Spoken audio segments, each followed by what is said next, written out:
Hey guys, it's Maggie from Rock Paper Copy, and in this video I'll tell you about further changes I have made on the website to help me rank for the articles. So on the home page I have got this this sign up form so people can get to the article.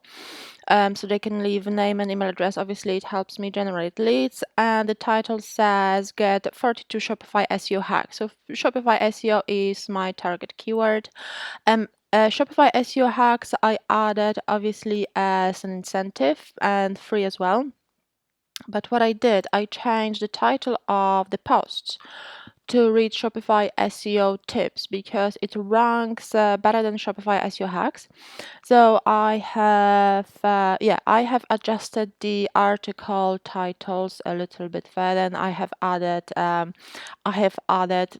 further small detail that it's for new websites. So obviously it is a little bit niche down, so it's not for all websites, it's for new websites, because obviously it's very explanatory, very basic, so it helps people who have just set up a Shopify website. So yeah, this is the additional change I have made today.